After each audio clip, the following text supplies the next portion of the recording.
है, स्क्रीन दिख रही है? Yes sir. ऑलराइट, ठीक है भाई। तो कल हम लोगों ने वही क्वेश्चंस करे थे, ठीक है। हमने कहा था कि हम कैसे रिलेट करेंगे, राइट। और एनर्जी को वेवलेंथ से, हम सारे के सारे टाइम पे यही काम कर रहे थे हम, राइट। कि हम रिलेट कर रहे थे एनर्जी और वेवलेंथ को। और फोटो इलेक्ट्रिक इफेक्ट हमने देखा था, it is just conservation of energy, right. मैंने एक ये 7.118 मैंने कहा था कि यार थोड़ा घर पे जाके कर लेना। Photo electric experiment was perform, मैंने इसका शायद आंसर दिया था, ये नहीं दिया। 7.1, ओके, 7.118 का आंसर नहीं दिया। एनीवेज, तो हमने क्या बोला है कि काइनेटिक एनर्जी मेजर करनी है, कौन सी light would generate more electrons. पहले तो हम देखेंगे कि 450 और 560 में, राइट, ब्लू लाइट की ऑब्वियसली ज्यादा है, तो same amount of energy is delivered है ना by each laser, and that the frequency of the laser lights exceed the threshold frequency, right। तो यहाँ पे ये क्वेश्चन दे रखा है भाई, ये मैंने बोला था कि यार घर पे जाके एक बार कर लेना। तो ठीक है, तो इंटेंसिटी जो है, राइट, तो इंटेंसिटी किसकी ज्यादा होगी? इंटेंसिटी है प्रोपोर्शनल एम्पलीट्यूड स्क्वायर के, राइट। और इस पर्टिकुलर केस में हम देखेंगे कि 450 नैनोमीटर की अगर एनर्जी ज्यादा है तो ऑब्वियसली कंजर्वेशन ऑफ एनर्जी से हम देखेंगे कि जब ब्लू लाइट इजेक्ट करेगा तो उसके काइनेटिक एनर्जी ज्यादा आएगी। ये आप लोग कैलकुलेट करके देख लोगे, ठीक है, कि किसकी काइनेटिक एनर्जी ज्यादा आएगी। अब उन दोनों में से ये है। अब इन्होंने पूछा है कि which light would generate more electrons, right. तो फिर से इस पे घर पे जाके सोचें कि कौन सी लाइट जो है वो ज्यादा इलेक्ट्रॉन्स जनरेट करेगी। ठीक है, येलो लाइट है, वो ज्यादा इलेक्ट्रॉन्स को जनरेट करेगी। अब थोड़ा सा सोचना इस पे जाके, ठीक है। ये हमने यहाँ तक करा था कल, राइट। आज हम क्या करेंगे, आज हम थोड़ा सा ऊपर चलेंगे, चीजों को लेंगे, ठीक है। हम देखेंगे कि भाई how we are suppose to, यहाँ पे थोड़ा देख लेते हैं। सन इज विजिबल, ठीक है भाई, ठीक है, इतना इतना सफिशिएंट है जितना हमने कर लिया था, ठीक है। I think that is more और लेस मोर देन सफिशिएंट। अगर आप चाहते हैं तो यहाँ पे मैंने आज के लिए एक छोटा सा ये सेक्शन शीट ऐड किया है, ठीक है। फिर से वही सेम कॉन्सेप्ट के लिए ही, अगर आप चाहें तो एक छोटा सा हम क्लास वर्क यहाँ पे देख सकते हैं, देखो, ठीक है। ये photosynthesis uses 660 nanometer light to convert CO2 and H2 into glucose and O2. Calculate the frequency of this light. Again very simple, right। यहाँ पे हम क्या फंडा यूज करेंगे, हमें पता है कि speed of light is related to frequency and the wavelength by this, है ना। और ये c क्या है, c हमेशा कांस्टेंट है, 3 into 10⁸ मीटर पर सेकेंड। तो मैं यहाँ से फ्रीक्वेंसी निकाल लूंगा क्योंकि मुझे वेवलेंथ दे रखी है। फिर से FM radio station broadcast at 99.5 mega hertz, right. Mega का क्या मतलब हो गया, 99.5 10⁻6, हाँ क्या, इंटू 10⁻6। तो इतना हर्ट्ज हो गया। 1 हर्ट्ज क्या होता है, पर second, right. 1 hertz is nothing but 1 second बस, राइट। तो यहाँ से फिर से हम वेवलेंथ निकाल लेंगे, जैसे मुझे यहाँ पे फ्रीक्वेंसी गिवन है, राइट। फिर 47 को देखें, microwave radiation has a wavelength on the order of 1 centimetre, ठीक है। तो माइक्रोवेव जब हम ये यूज करते हैं घरों में, ठीक है, तो देख रहे हैं उसकी वेवलेंथ क्या है, ठीक ठाक है। और एक्चुअली में ये क्या करता है, ये रोटेट करता है। इस पर, इसके बारे में थोड़ा और बात करेंगे कभी। तो इसमें वही है, फ्रीक्वेंसी निकालो एक सिंगल फोटोन की, right. E equal to H C by lambda, right. H पता है, सी पता है और लैम्डा पता है। And calculate the energy of an Avogadro's number of photons called an Einstein of this radiation. तो एक की रेडिएशन कितनी हो जाएगी, एक को अगर देखोगे तो एक का हो जाएगा E equal to H C by lambda, right. और एवोगेड्रो नंबर के लिए क्या calculate the energy of Avogadro numbers of photon, यानी 1 मोल ऑफ फोटोन के लिए क्या करेंगे, हम एक की एनर्जी को मल्टीप्लाई कर देंगे एवोगैड्रो नंबर से, तो ये फाइनल आंसर आ जाएगा। Next question, a photon of ultraviolet light possess enough energy to mutate a strand of human DNA। वाह, ठीक है, अ फोटोन ऑफ अल्ट्रा मतलब कर देता है, वो ब्रेक कर लेता है डीएनए को। What is the energy of a single UV photon and a mole of UV photons having a wavelength of 25 nanometre. तो यार ऐसा करो, मेरे को एक बार ये 48 वाला जो है ये कैलकुलेट करके बताओ, है ना, ये कैसे कैलकुलेट होगा, मेरे को ये बताओ कि ये कितना आ रहा है 25 नैनोमीटर में, और 1 मोल में कितना आ रहा है बहुत ही सिंपल। कैलकुलेट आप यूज कर लें कैलकुलेटर तुरंत, और उसके बाद हम चलते हैं, ठीक है। 25 नैनोमीटर है, ठीक है, उसका आपको एनर्जी निकालना है एक सिंगल फोटोन का, ठीक है। मैंने बार बार ही बोला हुआ है कि जब equal to H C by lambda हम जो फॉर्मूला यूज करते हैं उसमें वो जो एनर्जी है that energy is of a single photon, ठीक है। इस पर थोड़ा बस मैं यही वाला एक क्वेश्चन करेंगे, फिर उसके बाद में थोड़ा सा हम लोग शिफ्ट करेंगे बोहर की तरफ और रदरफोर्ड मॉडल की तरफ, ठीक है। रदरफोर्ड को थोड़ा सा देख लेंगे और फिर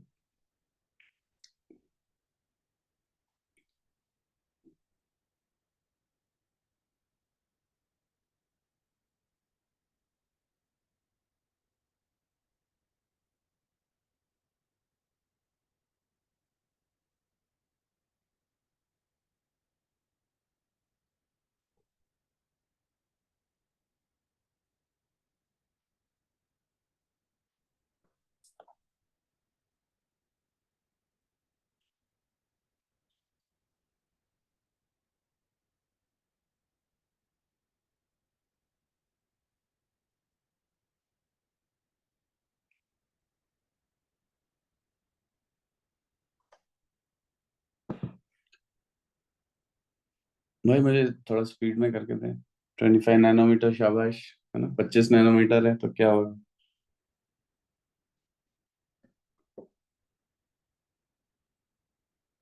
शाबाश शाबाश, वेरी गुड।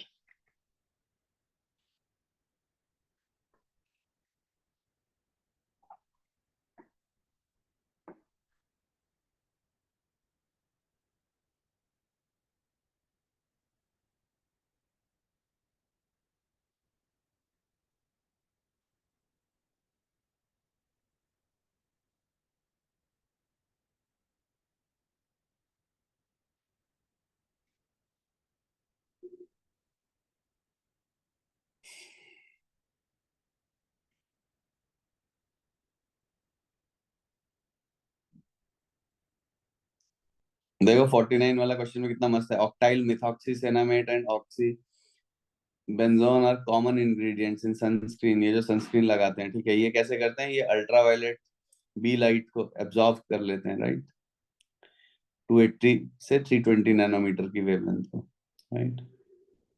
देखो कितना बढ़िया फंडा लगा रहे हैं ना, कि वो जो अल्ट्रावायलेट आ रही है उसे एब्जॉर्ब करा लो, वही सनस्क्रीन है। मैं इसको यहाँ पे छोड़ दूंगा आपके लिए, ठीक है। वर्क फंक्शन, ठीक, ये सारा आपको करना है भाई, ठीक है। और हाँ, सर कितना उसका आ रहा है। आंसर एक फोटोन का वो क्या है answer 7.9512 into 10⁻−18। Divided by 25, 49.72 electron volt है, इसे मैंने 1.6 से मल्टीप्लाई कर दिया। कितना आ रहा है तेरा, मेरा आना चाहिए आपका आना चाहिए 7.96 इंटू 10⁻−18 हाँ वही है जूल, तो है ना। सेकंड वाले के लिए क्या आ रहा है पता नहीं यार, मोल मैंने पे? किया नहीं है सर यार, सेकंड मैंने यार वाले के लिए मेरे से मत पूछो फोर यार, पॉइंट मैंने तो अब करा दिए यार इतने सारे, मैं बार बार मल्टीप्लाई डिवाइड ही तो करना है यार, उसमें तुम गलतियां करोगे, उसमें तुम्हारा कॉन्फिडेंस नहीं आएगा तो कैसे चलेगा। देखो इसमें मैंने फिर से बताया था कि आप क्या हम क्या कर सकते हैं, हम इसे ना मल्टीपल फंडे से कर, मैंने तो ये ऐसे किया 1243 हमारा जो है वो बाय 25, और ये जो एनर्जी आएगी ये इलेक्ट्रॉन वोल्ट में आएगी, फटाक से मैंने ये कर लिया।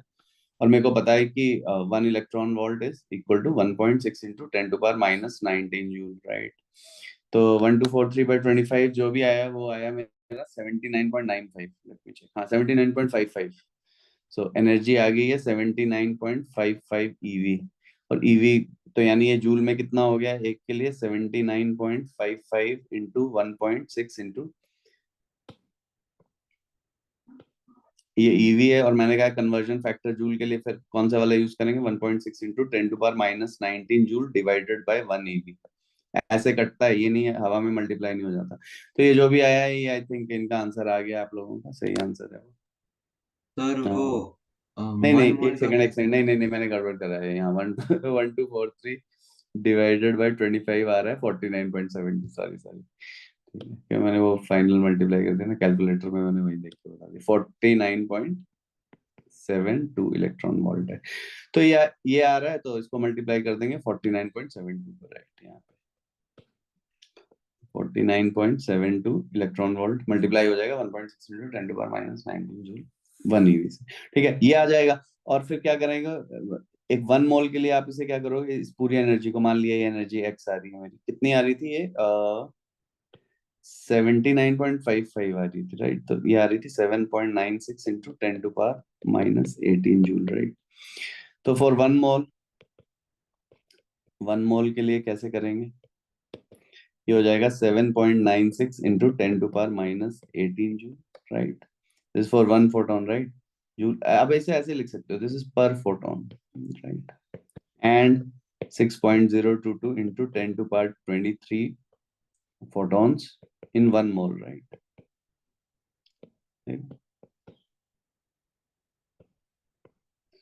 तो ये आ जाएगी, जो भी एनर्जी आएगी ये आपकी, that energy will be in x joule per mole, ठीक है। And usually it is expressed as kilojoule per mole, ठीक है। तो जो भी आएगा मल्टीप्लाई करके उसे y किलो जूल पर मोल में एक्सप्रेस कर देना है, ठीक है। ये है। और जरा देख लेते हैं अब ये कितना आएगा, 4 की पावर तो वहीं पे होगी है 7.96 मल्टीप्लाइड बाय 6.022, ये आ रहा है 47.94 हो जाएगा। Yes sir. 47.94 multiplied by 10 to the power 4 joule per mole, right. तो मैंने बताया है अभी, तो ये हो जाएगा 479.4, right, into 10 to power 3 joule को क्या लिख दूंगा मैं, किलो जूल, राइट। ये हो जाएगा किलो जूल पर मोल। ये आंसर आ जाएगा बच्चों, ठीक है। ये है सिचुएशन। सर वो तो 10⁵ होगा ना? कहाँ? वही अरे उसकी मैंने 40। पावर ले ली यार, क्या कर रहा है यार, 5 कहाँ से हो जाएगा,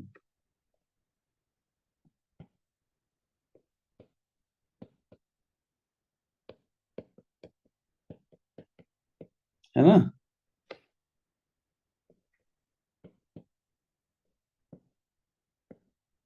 ठीक है।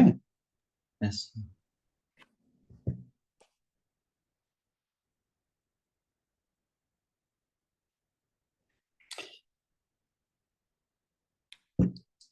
ये देखो, ये कॉन्स जो है ये इस फ्रीक्वेंसी की लाइट को वो करते हैं। एनीवेज, तो यार ये मोर और लेस इसमें वही है, बार बार ही, है ना, कि हम एक ही कॉन्सेप्ट को लेते रहेंगे, एक ही कॉन्सेप्ट जो है वो बार बार ही चलता रहेगा, ठीक है। यहाँ पे आ गए हम, right, for the time being. अब ये फोटो इलेक्ट्रिक इफेक्ट था, इसमें हमने, ठीक है, बार बार ही हमने कहा है कि अगर आपको जब भी ये करना है तो बहुत ही आसान तरीका क्या है, हम लोग सीधे सीधे ही वही दांत तोड़ने वाली analogy, right. Will consider the breaking of the teeth as analogy and we are going to see ki how we can explain the photoelectric effect, right.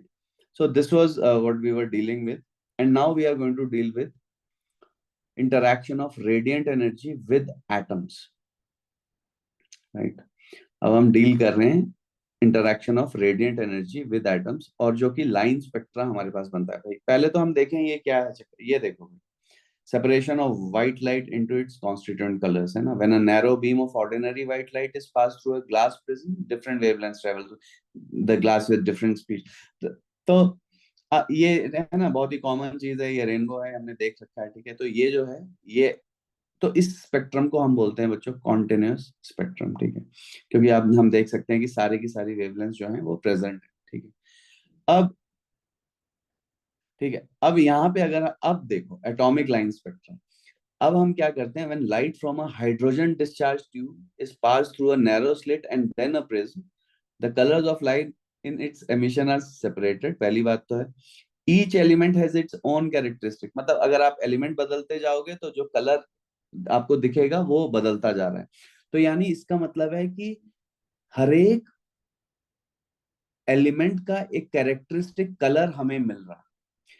ये ठीक वैसे ही है जैसे हमारा फिंगरप्रिंट है डीएनए का, है ना, फिंगरप्रिंट है हैंड्स का, ठीक है, राइट, या हमारा जो डीएनए है, ठीक है, that is very unique, right, each human being has a unique DNA, ना तो वैसा था ना तो वैसा होगा, right, that's the beauty of the nature. और यहाँ पे भी हमारे फिंगरप्रिंट्स भी हैं, ठीक है, तो हम फिंगरप्रिंट से जैसे क्रिमिनल्स को we are able to identify, right.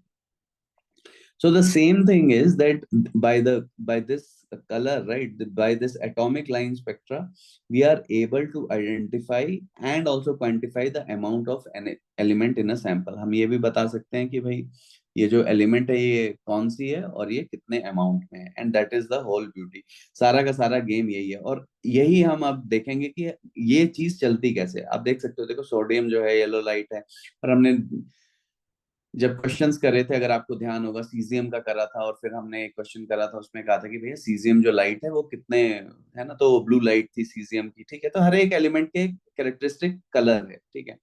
तो ये, और साथ में ये देखो कि यहाँ पे कोई कॉन्टिन्यूस स्पेक्ट्रम नहीं बन रहा है। ऐसा नहीं है कि सोडियम ने फिर सारी की सारी लाइटें फेंक दी, ना ना ना ना ना, सिर्फ एक ही है उसके पास, और वो कौन सी है, येलो लाइट है, ठीक है। Yellow light is characteristic of sodium lamps, ठीक है। तो इस चीज को अभी हम देखेंगे कि यार ये सब चीजें हुई कैसे हैं, ठीक है। और यहाँ पे अब देखो, अब हम कुछ फिजिक्स के कॉन्सेप्ट जो मैंने कहा था आपको बार बार कि यार थोड़ा सा ना, क्योंकि ये सारी की सारी एटॉमिक फिजिक्स ही बोलते हैं उसे, राइट, ठीक है। और जितने भी साइंटिस्ट हम इसमें देखेंगे, right, starting from Max Planck, Max Planck जो था वो फादर ऑफ मॉडर्न फिजिक्स आप उसे बोल सकते हैं, क्योंकि उसी ने क्वांटा का कॉन्सेप्ट दिया है, क्वांटम रेडिएशन का, ठीक है। और क्वांटम के कॉन्सेप्ट को ही आइंस्टीन ने फोटोइलेक्ट्रिक इफेक्ट में यूज किया है। क्वांटम के कॉन्सेप्ट को ही नील्स बोहर ने स्ट्रक्चर ऑफ हाइड्रोजन एटम के लिए एक्सप्लेन किया है, ठीक है। तो एक क्वांटम का कॉन्सेप्ट था, और उसने तीन, ब्लैक बॉडी रेडिएशन और फोटोइलेक्ट्रिक इफेक्ट, दोनों ही एक्सप्लेन नहीं हो पा रहे थे। हमने कहा कि ब्लैक बॉडी रेडिएशन में थोड़ा सा बाद में आऊंगा, ठीक है, हमारी एनसीईआरटी में तो वो तुरंत पहले दे दिया है, ठीक है। तो और हमने जो बेस लेवल का ब्लैक बॉडी रेडिएशन है वो हमने डिस्कस किया हुआ है कि ब्लैक बॉडी में हाई टेम्परेचर्स के लिए तो ब्लैक बॉडी एक्सप्लेन कर पा रहे हैं, वो जो रेडिएशन एमिट होती है ना, हीटर का कोयल है, ठीक है, हीटर को आप हीट करते हो या गैस में ही देख लेते हो, ठीक है। तो जब एक एलिमेंट को हमने हीट करा हुआ है, मेटल, तब तब जो रेडिएशन एमिट हो रही है हाई टेम्परेचर्स पे, वो तो एक्सप्लेन हो पा रही है। लेकिन उसी फॉर्मूले से रिजल्ट में ये आ रहा था कि भाई ठंड, जब तक वो 0 केल्विन पे नहीं हो जाएगा तब तक रेडिएशन एमिट होती रहेगी, यानी बर्फ जो है वो भी रेडिएशन एमिट करेगा, और हम बर्फ से भी अपने हाथ गर्म कर सकते हैं, which is absurd result, right. तो ऐसा नहीं होता है। तो ब्लैक बॉडी रेडिएशन को प्लैंक ने एक्सप्लेन किया है बाय यूजिंग क्वांटा, उसमें हम डिटेल में जाएंगे, और उसी क्वांटम को E equal to H nu को फोटो इलेक्ट्रिक इफेक्ट में एक्सप्लेन किया है, ठीक है। फोटो इलेक्ट्रिक इफेक्ट को एक्सप्लेन किया आइंस्टीन ने, उसी कॉन्सेप्ट आगे बढ़ा, ठीक है। कुछ भी नया नहीं दिया है आइंस्टीन ने वहां पे। नोबेल प्राइज भी फोटो इलेक्ट्रिक इफेक्ट के लिए मिला, उसे थ्योरी ऑफ रिलेटिविटी के लिए नहीं मिला है, ठीक है। एनीवेज, तो चूंकि हम सबको ये इलेक्ट्रोस्टैटिक्स के कुछ फॉर्मूले दे रहा हूँ, देखो बच्चों, अगर हमारे पास कोई दो चार्जेस हैं तो उनके बीच में इलेक्ट्रोस्टैटिक फोर्स कितना होता है, के Q1 Q2 bye R square, ये होता है। अगर Q1 और Q2 ऑपोजिट चार्जेस हैं, यानी Q1 Q2 is less than 0, इसका क्या मतलब हो रहा है कि they are opposite charges, right, उनका प्रोडक्ट क्या है। अगर ऑपोजिट चार्जेस हैं तो यहाँ पे F इलेक्ट्रिक लेस देन 0 का क्या मतलब है कि फोर्स जो है अट्रैक्टिव है ना, ऑपोजिट चार्जेस अट्रैक्ट करते हैं, अट्रैक्टिव है, राइट, फोर्स इज अट्रैक्टिव। और दोनों अगर सेम चार्जेस हैं तो Q1 Q2 will be greater than 0, it implies electrostatic force is repulsive in nature, ठीक है, क्योंकि सेम चार्जेस जो है रिपेल करते हैं। यहाँ पे जो K है ये है 1/4 पाई एप्सिलॉन नॉट, ठीक है। Epsilon not is permittivity of free space, एकदम ये नया इंफॉर्मेशन है आपके लिए, ठीक, जैसे कि भैया ये बुर्ज खलीफा है, ठीक है, तो अब उसमें क्या कर लोगे कुछ, तो ये एक इंफॉर्मेशन मैंने दे दिया है। इस पूरे कांस्टेंट की वैल्यू है 9 × 10⁹ न्यूटन मीटर स्क्वायर पर कूलम स्क्वायर, राइट। ये है वैल्यू, ठीक है। आप यहाँ से देख सकते हो कि मैं के की डायमेंशंस कैसे निकालूंगा, ठीक है। फोर्स का डायमेंशन क्या होगा, एक सेकंड, इसको यहाँ से ऐसे फोर्स का डायमेंशन क्या हो गया, न्यूटन। आर डिस्टेंस है उनके बीच में, मीटर स्क्वायर। और चार्ज क्या है, ठीक है। तो ये है न्यूटन मीटर स्क्वायर पर कूलम स्क्वायर, सॉरी यहाँ पे, ठीक है। तो ये है न्यूटन मीटर स्क्वायर पर कूलम स्क्वायर, राइट। ये देखो यहाँ से ऐसे डायमेंशन हम निकाल लेंगे, ठीक है। दीज आर डायमेंशंस ऑफ के, राइट। तो ये हमने निकाल लिया। अब क्या है ये पिक्चर, देखो ऐसे करके है पिक्चर। ये मेरे पास एक Q1 चार्ज है, ये मेरे पास एक Q2 चार्ज है, और इनके बीच में अगर डिस्टेंस r है, तब हमने कहा है कि इनके बीच में जो फोर्स है वो कितना हो जाएगा। देखो यही ग्रेविटेशनल फोर्स भी 1/r² से वेरी करता है। ये हो जाएगा k Q1 Q2/r²। तो ये जो हाइलाइटेड बॉक्स में अगर ये बंद हो गया तो इसका मतलब है ये फॉर्मूला अब हमें पता होना चाहिए। देखो दो चार्जेस के बीच में, फिर से वही, अगर इनके बीच में एक Q1 चार्ज है, एक Q2 चार्ज है, इनके बीच में क्या है, r डिस्टेंस है। इनके बीच में जो पोटेंशियल एनर्जी होती है बच्चों, वो होती है k Q1 Q2 एंड, अब यहाँ पे देखो पोटेंशियल एनर्जी क्या है, सिर्फ जस्ट r है, r² नहीं, ठीक है। इस चीज को ध्यान रखेंगे हम कि यहाँ पे क्या है, u k1 Q1 Q2/r, ठीक है। एक हम ये फॉर्मूला हम जो है यूज करने वाले हैं, ठीक, यहाँ तक हो गया। तो ये चला है, ये हमें पता होना चाहिए। एक और चीज जो आप लोगों को पता होनी चाहिए वो ये है कि अगर मेरे पास ये सेंटर है सी, ठीक है, और यहाँ पे एक रेडियस है आर, और इसमें अगर एक ऑब्जेक्ट जो है इस सर्कल में रोटेट कर रहा है, अरे कहाँ गया ये, बनेगा क्या, ये रहा। तो यहाँ कहीं इसको सेंटर बोल देता हूं मैं, ठीक है। अगर इस पे अब, चलो इलेक्ट्रॉन को ग्रीन में दिया, ये सेंटर है, ये रेडियस है, नहीं ऐसे नहीं बनाऊंगा मैं। ओ,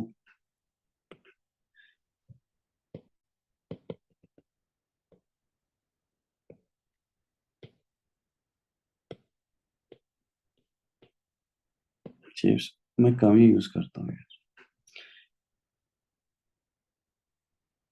हाँ ठीक, ये रेडियस आर है इसका, और यहाँ पे अब मेरा ये इलेक्ट्रॉन जो है ये घूम रहा है, तो इसको ब्लू ही करता हूँ।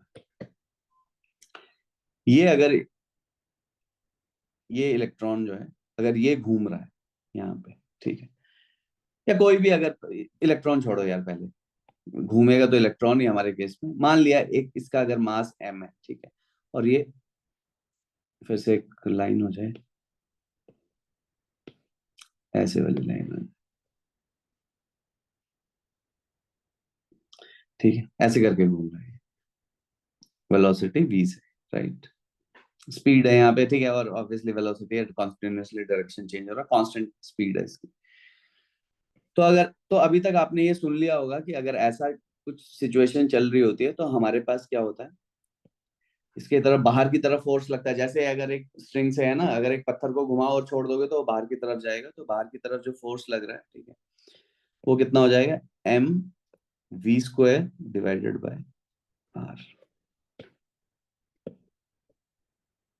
देखो ये है, ये कुछ फॉर्मूले हैं जो हमें चाहिए। एक तो फोर्स है 1/r², एनर्जी 1/r है, और एक जो आउटर की तरफ इसके लिए फोर्स लग रहा है भाई, वो कितना लग रहा है इसके लिए, ठीक है, यहाँ से उल्टी डायरेक्शन में फोर्स लग रहा होगा, राइट। ये इस पे नहीं, इस पे करते हैं चलो, ठीक है। इस फोर्स की डायरेक्शन कैसे है, ठीक है, एकदम आउटसाइड है, ये है एफ सी, ठीक है, बाहर की तरफ लग रहा है ये फोर्स। तो ये है सिचुएशन अभी हमारे पास, ठीक है। अब देखो, अब बोहर को ये तो पता ही है कि यार पहली चीज तो ये है कि मैं हर एक बोहर ने देखो चीज कैसे सेट करी है। रदरफोर्ड ने क्या कहा है, रदरफोर्ड ने कहा है कि भाई वो गोल गोल घूमेंगे, ठीक है। तो रदरफोर्ड को तुरंत क्यों रोक दिया गया था, मैंने कहा था आपको वो स्टोरी याद होनी चाहिए। रदरफोर्ड को इसलिए रोक दिया गया क्योंकि एक अगर चार्ज्ड पार्टिकल होता है, ठीक है, और अगर वो एक्सेलरेटेड होता है, जब ये इसमें घूम रहा है सर्कल में, तो भले इसकी कांस्टेंट स्पीड है, it is under constant acceleration, right? It is under acceleration because the direction is continuously changing. तो ऐसा क्या होता है, तो it is going to continuously lose energy, और वो जो चार्ज पार्टिकल है वो अल्टीमेटली न्यूक्लियस में गिर जाएगा, राइट? अल्टीमेटली न्यूक्लियस में वो गिर जाएगा, ठीक है भाई। पहली चीज तो ये। तो बोहर ने कहा कि यार हर एक ऑर्बिट में नहीं घूम पाता है वो, ऐसा नहीं है, वो स्पेशल सर्कल्स में घूमता है, स्पेशल सर्कल, ठीक है। ऑब्वियसली गलत बोल रहा है वो, लेकिन यार उसे भी फिट करना है ना, उसे स्ट्रक्चर। तो एक तो उसने ये बोल दिया। और देखो बच्चों, अब सबसे जो इंपॉर्टेंट चीज बोहर ने करी है वो ये है कि जो एंगुलर मोमेंटम है, एंगुलर मोमेंटम क्या है, एमवी क्या होता है, मोमेंटम, उसे हम रेडियस से मल्टीप्लाई कर देते हैं तो एंगुलर मोमेंटम हो गया, ठीक है। तो ये क्या चीज हो गई है, ये एल, इसे एल से डिनोट कर देते हैं, ठीक है, एल वेक्टर, ये इसका मैग्नीट्यूड ले रहा हूं मैं, and this is nothing but the angular momentum. ये एंगुलर मोमेंटम, ठीक है। तो ये फिर से हमें ध्यान होना चाहिए। तो देखो ये, अब मैं ये नहीं कि बोर की दिखाने लग जाऊंगा, ठीक है। मेन चीज है, मजे लो यहाँ पे, समझो क्या हो रहा है। इलेक्ट्रोस्टैटिक फोर्स हमें पता चला, दो चार्जेस के बीच में क्या होता है, उनके बीच में पोटेंशियल एनर्जी क्या होती है, दोनों सेम ही फॉर्मूला है, बस एनर्जी में आर है, फोर्स में आर स्क्वायर है। आर स्क्वायर है मतलब फोर्स बहुत ही शार्पली फॉल होएगा, राइट, 1/r², राइट। 1/r² का मतलब है शार्पली फॉल होएगा, क्योंकि आर स्क्वायर के हिसाब से वेरी कर रहा है।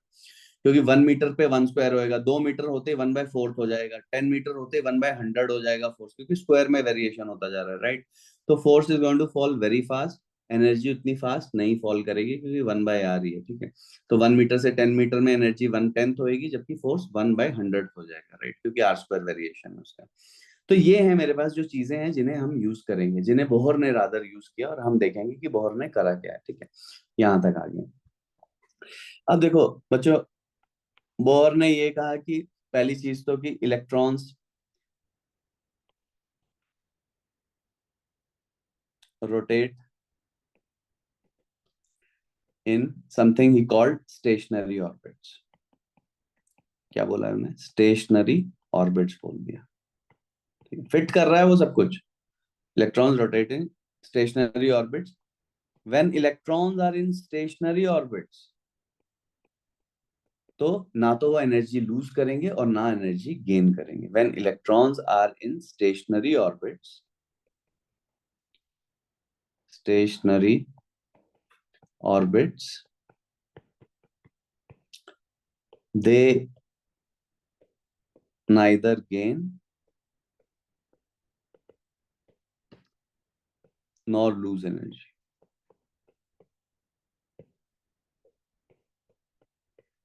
ठीक, इनकी एनर्जी जो है कांस्टेंट रहती है। और जो हम यहाँ पे यूज करने वाले हैं वो क्या है, वो ये है कि angular momentum,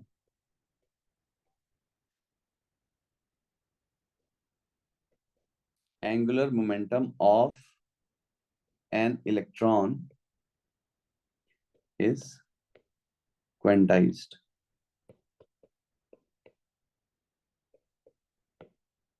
while it is in stationary orbit। देखते हैं इसका क्या, देख रहे हो बार बार ये क्वांटाइज्ड वर्ड यूज कर रहे हैं, क्वांटाइज्ड, ठीक है। तो जब भी मैंने बताया कि क्वांटाइज्ड चीज आ जाती है तो हम एक इंटीजर के एक स्टेप्स में ही चीजें इंक्रीज या डिक्रीज हो रही है। तो यानी क्या मतलब हुआ, जो एंगुलर मोमेंटम है उसने कहा is equal to N, where N is integer, N 1 2 3 हो जाएगा, और ये हो जाएगा h/2π। ये ऐसे करके बोला है उसने, ये है बोर का पोस्टुलेट, ठीक है, n इक्वल टू 1।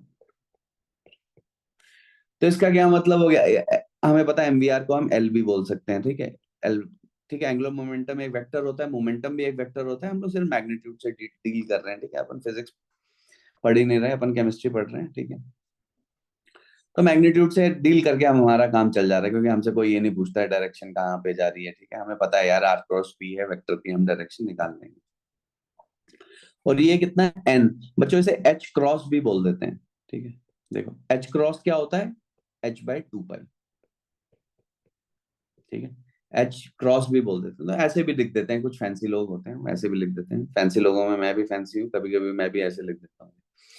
तो इसका क्या मतलब हुआ कि अगर एंगुलर मोमेंटम को आप देखोगे n इक्वल टू 1 के कॉरेस्पॉन्डिंग ये एच क्रॉस होएगा, ठीक है, this is n equal to 1। फिर n इक्वल टू 2 के कॉरेस्पॉन्डिंग ये होएगा, ठीक है, और इस टाइम पे यहाँ पे n इक्वल टू 2 हो गया, तो यहाँ पे क्या हो जाएगा, मैं इसको है ना यहाँ पे लिख देता हूँ, ठीक है। ओ, तो यहाँ पे कितना ही 2h क्रॉस, यहाँ पे कितना h क्रॉस, मतलब बीच वाली चीजें, बीच वाले एंगुलर मोमेंटम गायब हो गए, यानी 1.7h क्रॉस, 1.5h क्रॉस, 1 है ना, कॉन्टिन्यूटी जो है वो ब्रेक हो गई। जो हमें रेनबो या प्रिज्म के थ्रू स्पेक्ट्रम मिल रहा है, that is a continuous spectrum, ठीक है। यहाँ पे कॉन्टिन्यूटी ब्रेक होगी, यहाँ पे बीच की चीजें गायब, ठीक है। ऐसा ही मैंने बताया था पियानो में होता है, सिंथेसाइजर में होता है, ठीक है, सा के बाद रे है, उसके बीच की सारी फ्रीक्वेंसीज गायब है, ठीक है। वायलिन में ऐसा नहीं होता, क्योंकि वायलिन में एक स्ट्रिंग है, कॉन्टिन्यूटी है, ठीक है, आप सारे कहीं पे भी प्ले करोगे तो उसके कॉरेस्पॉन्डिंग जो फ्रीक्वेंसी है वो हम जनरेट कर सकते हैं। यहाँ पे देख रहे हो, जब भी एन आ जाता है तो हम क्या बोल देते हैं, एन आते ही, एन का मतलब ही क्वांटाइजेशन है, ठीक है। तो अब देखो भाई, अब यहां से चीजें चलना शुरू हुई, M V R equal to N H by 2 pi, ठीक है। तो ये है भाई, ये है सिचुएशन, ठीक है। और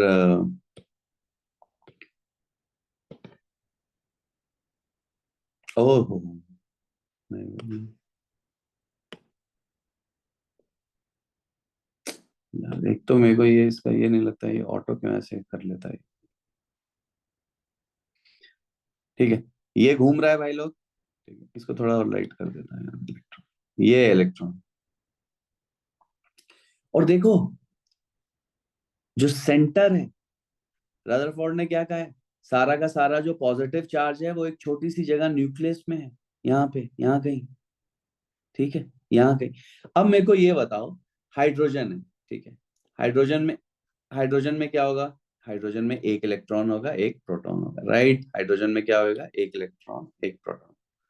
हाइड्रोजन है 1 इलेक्ट्रॉन 1 प्रोटॉन, ये प्रोटॉन न्यूक्लियस में होगा। Helium 2 electron 2 proton. Lithium 3 electrons 3 protons, right. और 3 प्रोटॉन्स का भी चार्ज कितना होता है, 3e होता है, राइट। प्रोटॉन और इलेक्ट्रॉन का चार्ज सेम होता है, बस प्रोटॉन का पॉजिटिव होता है, ये है। तो इन जनरल देखो, पहली चीज तो ये है कि जो बोहर ने एक्सप्लेन करा है वो सिर्फ सिंगल इलेक्ट्रॉन्स के स्पीशीज के लिए वो चीजें एक्सप्लेन कर पाया है। मतलब हाइड्रोजन के लिए 1 इलेक्ट्रॉन है 1 प्रोटॉन है, तो हम, तो बोहर मॉडल अप्लाइड है। हीलियम, यहाँ पे 2 इलेक्ट्रॉन है 2 प्रोटॉन है, ये अप्लाइड नहीं है। But helium plus, helium plus में क्या है, 1 इलेक्ट्रॉन है और 2 प्रोटॉन्स है, राइट, इसके लिए वो अप्लाइड, वो एक्सप्लेन कर पाया, अप्लाई क्या है, वो एक्सप्लेन कर पाया। So Bohr's model is applicable only to single electron species. Lithium, lithium में क्या है, 3 इलेक्ट्रॉन्स हैं 3 प्रोटॉन्स है। देखो भैया, प्रोटॉन्स नहीं नॉकआउट होते हैं, सिर्फ इलेक्ट्रॉन्स को ही नॉकआउट कर सकते हो। लिथियम प्लस के लिए क्या बोहर जो मॉडल है वो अप्लाई हो पाएगा, लिथियम प्लस का क्या मतलब हो जाएगा कि हमने एक इलेक्ट्रॉन उसमें से हटा दिया, राइट, तो सिर्फ 2 इलेक्ट्रॉन्स ही बचे और प्रोटॉन्स तो 3 रह गए, नहीं हो पाएगा भाई इसके लिए। क्या लिथियम 2 प्लस के लिए हम अप्लाई कर सकते हैं बोहर मॉडल को, इस केस में 1 इलेक्ट्रॉन ही बचेगा, क्योंकि 2 इलेक्ट्रॉन हमने नॉकआउट कर दिए हैं और 3 प्रोटॉन्स हैं, ठीक है, प्रोटॉन तो सिंगल इलेक्ट्रॉन सिस्टम हो गया, तो लिथियम 2 प्लस के लिए वैलिड हो गया, ठीक है। तो ऐसे ही फाइनली बेरियम बेरिलियम के लिए नहीं होगा, ठीक है, क्यों, क्योंकि 4 इलेक्ट्रॉन्स है 4 प्रोटॉन्स है, नहीं हो पाएगा। बेरिलियम प्लस के लिए हो पाएगा, वो सॉरी 3 इलेक्ट्रॉन्स, एक इलेक्ट्रॉन नॉकआउट कर दिया, प्रोटॉन तो वैसे के वैसे ही रह गए, कितना हो गया ये, 4 प्रोटॉन्स, राइट। बेरिलियम 2 प्लस के लिए हो पाएगा, 2 इलेक्ट्रॉन्स 4 प्रोटॉन्स, नहीं हो पाएगा। क्या बेरिलियम 3+ के लिए हो पाएगा? यस, क्योंकि सिंगल इलेक्ट्रॉन सिस्टम अब ये बन गया। प्रोटॉन से हमें कोई फर्क नहीं पड़ता, प्रोटॉन कितने भी। तो डिपेंडिंग ऑन कि कौन सा एलिमेंट है, अगर आप ध्यान से देखोगे तो यहाँ पे बेरिलियम का एटॉमिक नंबर Z क्या है? 4 है, राइट। तो इसके न्यूक्लियस पे चार्ज कितना हो गया? 4 इलेक्ट्रॉनिक, राइट। यही है, क्योंकि इलेक्ट्रॉन और प्रोटॉन का चार्ज सेम होता है। तो इन जनरल अगर मेरे पास एटॉमिक नंबर Z है तो चार्ज ऑन द न्यूक्लियस क्या हो जाएगा बच्चों? Charge on nucleus, charge on nucleus ये कितना हो जाएगा? ये हो जाएगा +ZE, राइट। ठीक है, देख रहे हो हाइड्रोजन के लिए क्या है? Z1 हो जाएगा, हीलियम प्लस के लिए Z2 हो जाएगा, लिथियम 2+ के लिए Z3 हो जाएगा, राइट। तो charge on nucleus is simply its atomic number multiplied by its electrons, and obviously nucleus is positively charged as explained by the Rutherford's model, right? Rutherford ने कहा है कि सारा का सारा जो पॉजिटिव चार्ज है वो सेंटर पे ही फोकस्ड होता है, राइट। और तो ये है सिचुएशन। तो अब यहाँ पे हम एक और चीज क्या ऐड कर रहे हैं कि सेंटर पे क्या, देखो ये तो इलेक्ट्रॉन है, ये क्या है? ये इलेक्ट्रॉन है, और इस पे तो इलेक्ट्रॉनिक चार्ज है E-। सिंगल इलेक्ट्रॉन ही होगा, अभी अभी बोला है इलेक्ट्रॉन सिर्फ सिंगल ही होगा। और जो न्यूक्लियस पे चार्ज है बच्चों, न्यूक्लियस पे कितना चार्ज होगा? न्यूक्लियस पे अपने पास चार्ज होगा इन जनरल +ZE। इनके बीच में ये जो है ये क्या है? ये रेडियस क्या है? ये है रेडियस R, राइट। ये क्या है? रेडियस R है। अब देखो ये वही चीज बन गई जो अभी अभी हमने बताई थी कि दो चार्जेस हैं, अगर वो R डिस्टेंस से सेपरेटेड हैं तो उनके बीच में इलेक्ट्रोस्टैटिक फोर्स एग्जिस्ट करेगा। क्या एग्जिस्ट करेगा? इलेक्ट्रोस्टैटिक फोर्स एग्जिस्ट करेगा। मैं इसको थोड़ा सा साइड में बनाता हूँ क्योंकि मेरे को एक एरो भी बनाना पड़ेगा। तो ये है इलेक्ट्रॉनिक चार्ज, राइट। ये है इलेक्ट्रॉन, ठीक है। तो ये है सिचुएशन। तो और मैंने कहा है कि अगर ऑपोजिट चार्जेस हैं तो फोर्स क्या होगा? अट्रैक्टिव होगा, राइट। फोर्स क्या होगा? अट्रैक्टिव होगा। तो यानी कि जो इलेक्ट्रोस्टैटिक फोर्स है, ठीक है, इसको मैं अब ऐसे करके बना रहा हूँ सीधे। तो इलेक्ट्रोस्टैटिक फोर्स क्या होगा? वो उसे सेंटर की तरफ भेज रहा होगा ऐसे, और जब वो गोल गोल घूम रहा है उसकी वजह से वो जो फोर्स लग रहा है, अरे यार, उसकी वजह से जो फोर्स लग रहा है वो कहाँ पे लग रहा है? वो बाहर की तरफ लग रहा है, ठीक। तो ये है सिचुएशन, ये है FC, ठीक है, और ये है F इलेक्ट्रोस्टैटिक। ये F इलेक्ट्रोस्टैटिक, देखो ये है सिचुएशन। इसी इलेक्ट्रॉन पे लग रहा है ये, ठीक है। इसी इलेक्ट्रॉन पे ये जो फोर्स लग रहा है, ये इलेक्ट्रॉन है बेचारा, एक तो उसके है ना, न्यूक्लियस क्या है? ZE, पॉजिटिव चार्ज उसे क्या कर रहा है? अंदर की तरफ खींच रहा है, और गोल गोल घूमने की वजह से उसकी टेंडेंसी क्या है? बाहर गिरने की, ठीक है। ये है। अब जब ये ना अंदर जा रहा है ना बाहर जा रहा है, इसका मतलब क्या हुआ? इलेक्ट्रोस्टैटिक फोर्स और सेंट्रीफ्यूगल फोर्स क्या है? इक्वल है मैग्नीट्यूड में, राइट। ये जो क्यों? क्योंकि नेगेटिव का क्या मतलब है फोर्स के केस में? हमने क्या बोला है कि वो अट्रैक्टिव है, राइट। तो हम ऐसे ऐसे लिख देंगे कि इस पर्टिकुलर केस में हमने सीधे क्या बोल दिया कि इन दोनों का जो मैग्नीट्यूड है वो क्या होगा? बराबर है। ये बोल रहे हैं हम, और कुछ नहीं बोल रहे। तो इलेक्ट्रोस्टैटिक फोर्स कितना हमने बताया था दो चार्जेस के बीच में? K Q1 Q2/r² बताया था। इसका मॉडुलस लेना है। ये कितना बताया था? मास जितनी वेलोसिटी से घूम रहा है डिवाइडेड बाय r, इसका ये बच्चों। यहाँ पे अब Q1 क्या है? मान लिया मेरा Q1 क्या है? एक इलेक्ट्रॉन है, उस पे चार्ज कितना होता है बच्चों? -e। Q2 क्या है? न्यूक्लियस है, न्यूक्लियस पे चार्ज कितना है? +ZE, ठीक है, डिपेंडिंग अपॉन कि वो कौन सी एलिमेंट का न्यूक्लियस है, ठीक है। हाइड्रोजन का है तो Z1 हो जाएगा, हीलियम है तो हीलियम प्लस है तो Z2 हो जाएगा, लिथियम 2+ है तो Z3 हो जाएगा, बेरिलियम 3+ है तो Z4 हो जाएगा, ठीक है। सिंगल इलेक्ट्रॉन सिस्टम ही होगा, लेकिन एक इलेक्ट्रॉन से ज्यादा नहीं होगा। तो इन जनरल जो बच्चों चार्ज होगा वो क्या होगा? +ZE डिवाइडेड बाय क्या हो जाएगा? ये R²। और इसका मॉडुलस की बात करेंगे हम mv²/r। क्यों? क्योंकि नेगेटिव चार्ज का नेगेटिव साइन का क्या मतलब है कि फोर्स अट्रैक्टिव है। फिर से जब मैं इसे ओपन अप कर दूंगा तो मेरे पास ये आ जाएगा K Z square by R square is equal to M V square by R. और मैं यहां से आर कैंसिल हो जाएगा, तो यानी मेरे पास सिचुएशन क्या आ गई, देखो ध्यान से, K Z E square by R is equal to M V square. ठीक, तो मैं इसको फिर से एक बॉक्स में कर रहा हूं, क्योंकि ये बहुत ही इंपॉर्टेंट पॉइंट पे अब हम अराइव कर रहे हैं। ठीक है भाई, फिर से देखें क्या हुआ है। दो फोर्स हैं, एक इलेक्ट्रोस्टैटिक फोर्स है, एक सेंट्रीफ्यूगल फोर्स है। इलेक्ट्रोस्टैटिक फोर्स क्या कर रहा है, इलेक्ट्रॉन और न्यूक्लियस क्या है, उनके बीच में आपस में अट्रैक्शन होगा, राइट, क्योंकि दोनों ऑपोजिट चार्जेस हैं। ठीक है भाई, तो इलेक्ट्रोस्टैटिक फोर्स जो है, इलेक्ट्रॉन क्या है, न्यूक्लियस की वजह से अंदर जाना चाहेगा और घूमने की वजह से वो बाहर जाना चाहेगा। ठीक है, और हमने कहा है कि इनका दोनों का मैग्नीट्यूड बराबर है। इलेक्ट्रोस्टैटिक फोर्स का अभी अभी हमने फॉर्मूला देखा है, के क्यू1 क्यू2 बाय आर स्क्वायर। और सेंट्रीफ्यूगल फोर्स का भी हो सकता है तुमने अभी तक पढ़ ही लिया होगा वैसे फिजिक्स में, M V square by R. और इन दोनों को हमने इक्वेट कर दिया। इन दोनों को इक्वेट करते ही क्या हुआ है, आर से आर हमने कैंसिल आउट कर दिया है। ठीक है, मॉडुलस हमने इसलिए लिया है, मैग्नीट्यूड ही कंसिडर इसलिए कर रहे हैं क्योंकि नेगेटिव फोर्स का ये मतलब है कि वो फोर्स अट्रैक्टिव है, दैट्स ऑल। तो और यहां से अब हम यहाँ पे पहुंच गए। ये देखो बच्चों, अब देखो, अब मैंने थोड़ी देर पहले ही कहा है कि भाई नेक्स्ट जो सबसे इंपॉर्टेंट चीज है वो ये है कि बोहर ने क्वांटाइजेशन का प्रिंसिपल दिया और क्या कहा है कि एम वी और आर जिस भी ऑर्बिट का रेडियस है, nth ऑर्बिट का रेडियस आर एन नहीं है actually, is equal to N H by 2 pi, right. ये चीज कही है बहुत। तो यहां से हम क्या कर सकते हैं, v को ले सकते हैं N H upon 2 pi M are, ये है वेलोसिटी।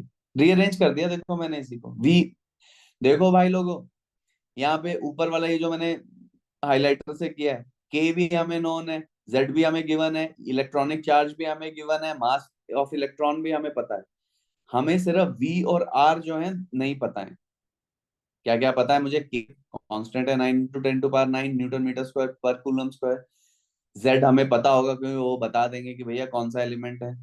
इलेक्ट्रॉनिक चार्ज ई 1.6 × 10⁻⁻19 कूलम है। एक इलेक्ट्रॉन पे चार्ज कितना होता है, 1.6 × 10⁻⁻19 कूलम।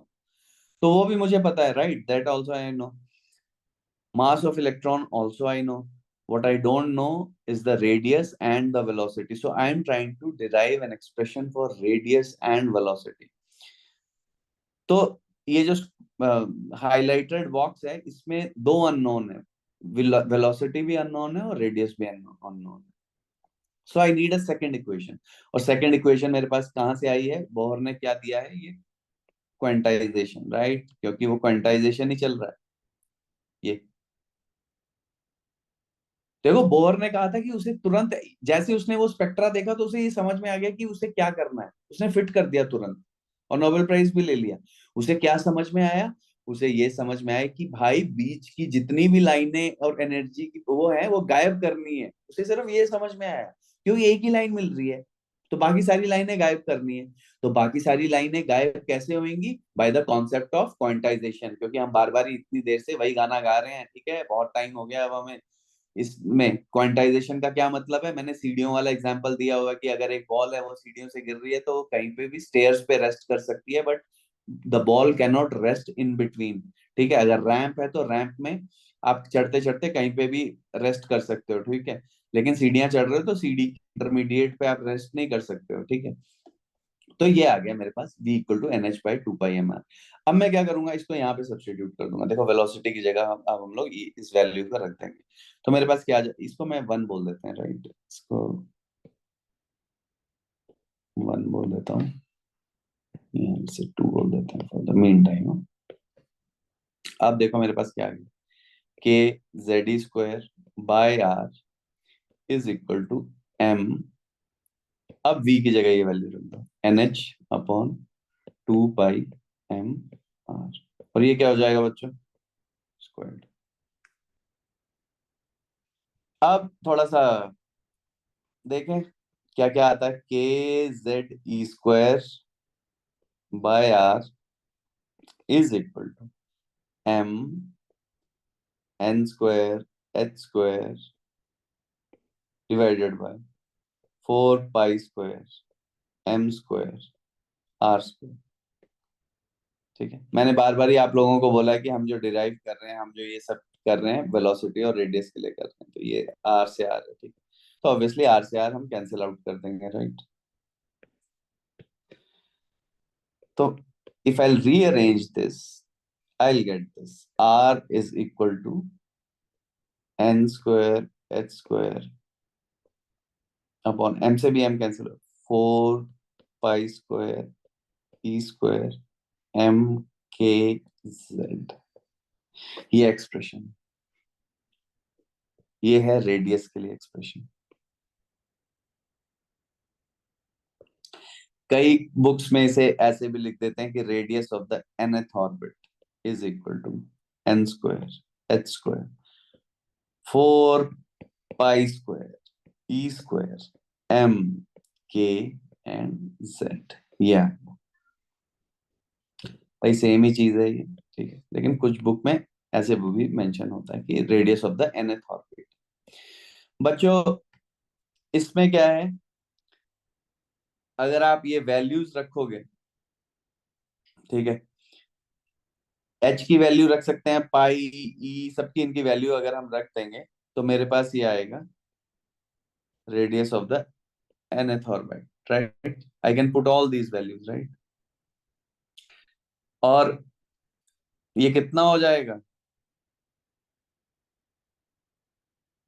कोई बताएगा मेरे को?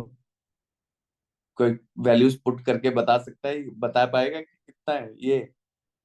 ठीक है, प्लैंक्स कांस्टेंट और ये सारी सारी वैल्यूज रख देंगे भाई। ठीक है, तो बताओ भाई मेरे को कितना आएगा ये? ठीक है, तो यार चलो ज्यादा परेशान नहीं करते हैं। ठीक है, तो आप सारी वैल्यूज पुट करते हो, ठीक है, तो पिकोमीटर्स में भी कुछ लोग लिख लेते हैं। I think this turns out to be 52.9।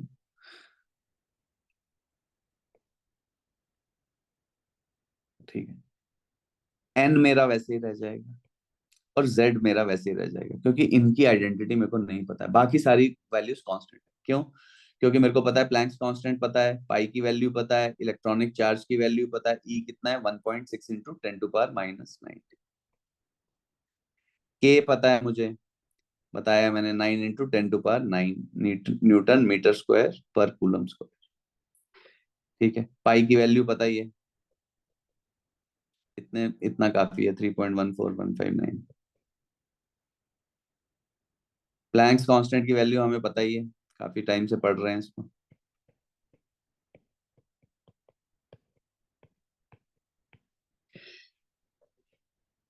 तो देखो अगर n 1 हो जाएगा और z भी 1 हो जाएगा तो इसका क्या मतलब है, हाइड्रोजन एटम के लिए हम बात कर रहे हैं फर्स्ट लेवल की,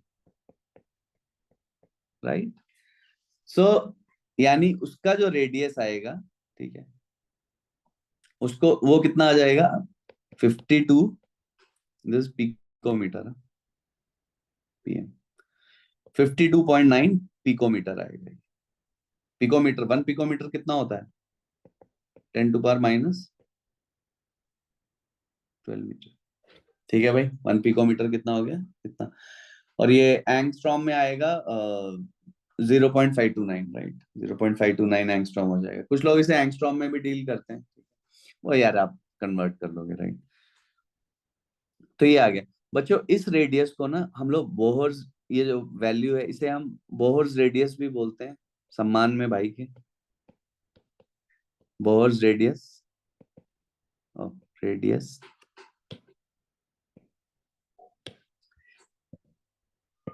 वैसे ए नॉट से भी डिनोट कर देते हैं, ठीक है, आर नॉट से भी कर सकते हो, and its value is 52.9 picometre. ये है बहुत रेडियस। मुद्दे की बात ये है, यहाँ पे आ जाएं, ये फॉर्मूला भी हमें ध्यान होना चाहिए। मैं एंगस्ट्रॉम में अपने टाइम में डील करता था। तो यानी अब हम यहाँ पे इसका क्या मतलब, हम क्या कहना चाह रहे हैं, हम ये बोलना चाह रहे हैं, ब्लैक ही रखते हैं आज, हम ये कहना चाह रहे हैं कि इसकी वेरिएशन आती है। देखो अब यहाँ पे चलो इसी से थोड़ा सा खेलते हैं। Radius of nth orbit is some constant a naught, Bohr radius 52.9 picometer, and the variation is according to n square by z। Variation कैसे है, n स्क्वायर बाय z की वेरिएशन। मतलब क्या हुआ देखते हैं जरा, कि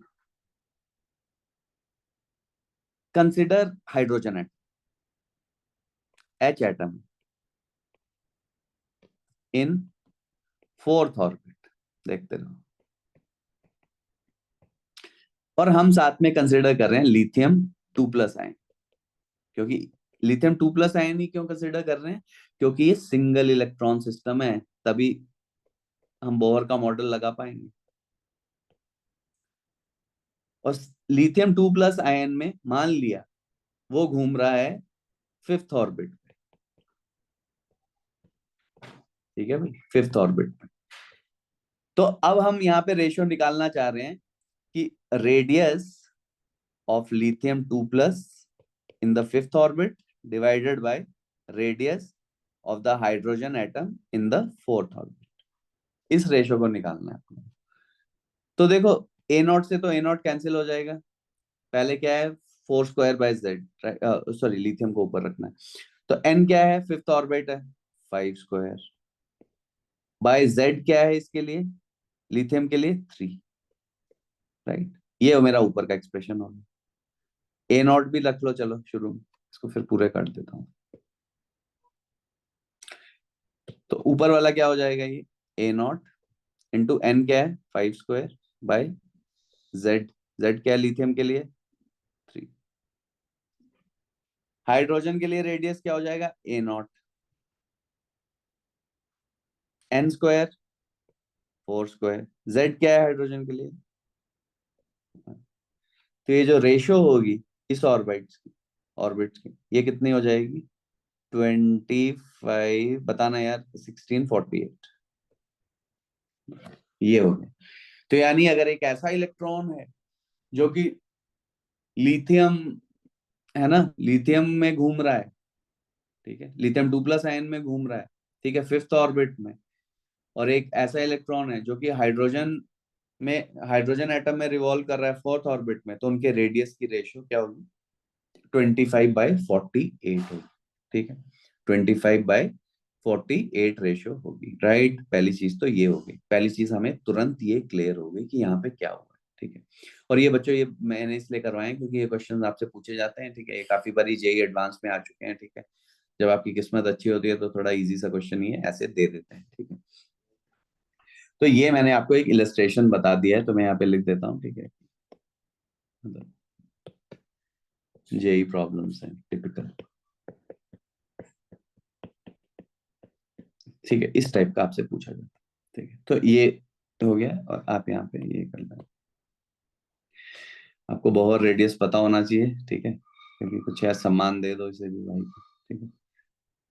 तो ये बॉक्स वाली चीजें आपको पता होनी चाहिए। तो मेरे पास एक रेडियस आ गया, और देखो रेडियस का ये फॉर्मूला, अब देखो आईआईटी वाले क्या करते हैं, वो आपसे ये वाला पूछ लेंगे, एडवांस वाले जेई वाले, क्योंकि उन्हें उन्हें तो चाहिए ना कि भाई ए नोट छोड़ो पूरा बताओ मेरे को। ठीक है, तो इसको मैंने देखो ऐसे याद किया था अपने टाइम में, ठीक है, it may work for you it may not, पर मैंने ऐसे याद किया था कि R N square H square तो यार याद करना है, अब डिनोमिनेटर की है दिक्कत, एन स्क्वायर एच स्क्वायर के बाद।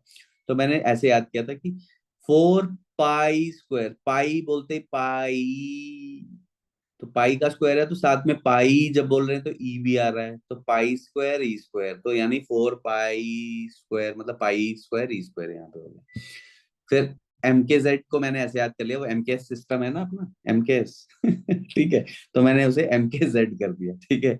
बस भाई मैं इतना ही कर पाया, मेरे को याद रहता है वो ये N square H square by 4 pi square E square M के जेड, राइट। ये हो गया मेरे पास। अब देखो, तो मैंने कहा है कि रेडियस का भी हम कर रहे हैं डेरिवेशन, और यहाँ पे थोड़ा सा ब्रेक ऐसे कर देते हैं। तो अब मेरे पास रेडियस का एक्सप्रेशन आ चुका है, देखो बच्चों, R in the nth orbit, ठीक है, इसको आर ही रखता हूं मैं फॉर द मेन टाइम, ठीक है। हमें पता ही है कि nth ऑर्बिट की बात हो रही है, N square H square by 4 pi square E square M K और जेड, ये है रेडियस का एक्सप्रेशन। अभी अभी हमने कहा है कि वेलोसिटी क्या है, N H upon 2 pi M are, right. क्यों, ऐसा क्यों है? क्योंकि बोहर ने जो क्वांटाइजेशन का मॉडल दिया है उसमें क्या है, एंगुलर मोमेंटम इज क्वांटाइज्ड, यानी एमवीआर क्या है, एन एच अपॉन 2 पाई। तो यहीं से रीअरेंज कर लिया है, तो वेलोसिटी क्या होगी, N H upon 2 pi M are, right. यही तो हमने एक्सप्रेशन में रखा था। तो अब मुझे रेडियस की वैल्यू पता चल गई है, राइट। तो अब मैं यहाँ पे रेडियस को सब्स्टिट्यूट कर दूंगा, एन एच, और वेलोसिटी का मुझे मैंने नहीं याद रखा हुआ है, ये नहीं कि मैं सारे याद रखूंगा, बस मैंने रेडियस का कर लिया। अब मेरा जे एडवांस में भी आएगा, तो मैं क्या करूंगा भैया, थोड़ा सा मैं, बाकी यार ये आपके ऊपर है, अगर आपकी मेमोरी में जगह है तो याद, तुरंत याद कर लें भाई, मैं तो यही बोलूंगा 2 पाई एम, और आर क्या है, N square H square by 4 pi square E square M के जेड, ये है, ठीक।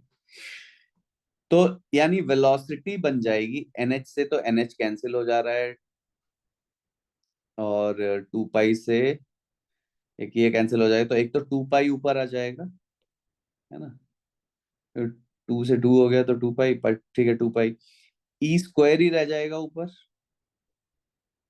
एम से एम कैंसिल हो जाएगा, के और जेड कहीं कैंसिल नहीं हुए, और यहाँ पे एनएच से एनएच कैंसिल हो जाएगा, तो यहाँ पे एच एन आ जाएगा। तो बच्चों ये है velocity in the nth orbit is equal to 2 pi E square, 2 pi K E square कर लेता हूँ, मतलब मैं ऐसे करता हूँ कि सब जो पावर है ना, जबकि सबकी 1 1 है, उसके बाद फिर पावर्स को इंक्रीज करता हूँ, 2 पाई के स्क्वायर, ठीक है, बाय एच, और फिर से मल्टीप्लाई करा जेड बाय एन, क्योंकि जेड और एन हमेशा उनके लिए वेरी करते रहेंगे। तो देखो रेडियस भी हमने जेड और एन की टर्म्स में वेरिएशन निकाली, right, N square by Z vary करता है, देखो ये वेरिएशंस बहुत इंपॉर्टेंट है कि रेडियस कैसे वेरी करेगा, N square by Z, velocity कैसे वेरी कर रही है, जेड बाय एन, देख रहे हो यहाँ पे, ठीक है। और फिर से अगर आप बहादुर बनेंगे और ये सारी वैल्यू सब्स्टिट्यूट करेंगे, तो I think it turns out to be 2.18 into 10⁻6 metre per second into Z by N, ठीक है। तो ये वेलोसिटी होगी, ये मीटर पर सेकेंड में आएगी, ठीक है, अगर आप सारी वैल्यूज को सब्स्टिट्यूट कर देंगे, ठीक, ये है। तो तो हमने अब क्या करा, यहाँ से वेलोसिटी का एक्सप्रेशन निकाल लिया, ठीक है, सारी एसआई यूनिट्स में रखेंगे, तो metre per second nth orbit. तो मेरे पास रेडियस का एक्सप्रेशन भी आ गया बच्चों, मेरे पास साथ में वेलोसिटी का भी एक्सप्रेशन आ गया है, मेरे पास रेडियस का भी एक्सप्रेशन आ चुका है, वेलोसिटी का भी एक्सप्रेशन आ चुका है, और मैंने आपको बारी बारी बताया कि usually what they ask is they ask you for the variation, या रेशियो में आपको डिवाइड करके देखना होता है, ठीक है। तो पहली चीज तो ये, ठीक है भाई, यहाँ तक आपको क्लियर होना चाहिए, ठीक है। और आप जाएंगे घर पे और ये चीजें एक बार खुद से डिराइव करें, ठीक है, ये ध्यान रखना। तो बार बार एक ही चीज हम कर रहे हैं, क्या कर रहे हैं, एक बार हमने सबसे पहले क्या किया, एक बार अ, हमने ये कैलकुलेट कर लिया कि रेडियस कैसे आएगा, और सब कुछ हमने कैसे करा है, ठीक है ना, देख रहे हो, हमने सिंपल एक ही तरीके से कैलकुलेट करा है, वो है हमारा कि हमने सारी की सारी जो भी रेडियस का एक्सप्रेशन आया, पहले हमने रेडियस वेलोसिटी को रेडियस में सब्स्टिट्यूट कर दिया, ठीक है, सेंट्रीफ्यूगल और इलेक्ट्रिक फोर्स को, और उसके बाद जब हम मेरे पास रेडियस का एक्सप्रेशन आया, तो v equal to N H by 2 pi M R में यहाँ पे हमने सब्स्टिट्यूट करके यहाँ से वेलोसिटी रेडियस की वैल्यू यहाँ से सब्स्टिट्यूट कर दी है, रेडियस सब्स्टिट्यूट हुआ है, ये देखें, और फाइनली मेरे पास ये एक्सप्रेशन आ गया, ठीक है। तो ये है वही कहानी, ठीक है। तो फिर से ब्लैक।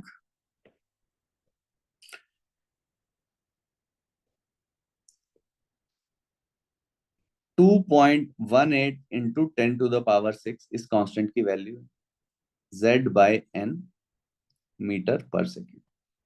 तो ये भी आपको ध्यान होना चाहिए, क्योंकि या तो फिर बहादुर बन के सारी कैलकुलेशंस कर लो या फिर इस चीज को याद कर लो। मैंने अपने टाइम में ये याद कर लिया। ठीक है भाई, 2.18 इंटू 10⁶। ठीक है, तो ये आ जाएगा हमारी वेलोसिटी। ठीक है भाई, ये जो ब्रैकेट में है ये हमने इस कांस्टेंट की सारी वैल्यूज रखोगे तो करोगे एक बारी घर पे जाके एक बारी करना कैलकुलेट कि यही वैल्यू आ रही है कि नहीं। हो सकता है भाई मैंने गलत लिख दी हो, घर जाके चेक कर लेना। ठीक है, तो ये हो गया velocity of the nth orbit ऐसे वेरी कर रहा है। ठीक है, तो मेरे पास दो एक्सप्रेशन आ गए, रेडियस के भी और वेलोसिटी के भी। फाइनली अब जो मेरे पास सबसे इंपॉर्टेंट एक्सप्रेशन है, देखो अब यहां से ना ये मैं एक होमवर्क दे रहा हूँ यहाँ आपको। ठीक है,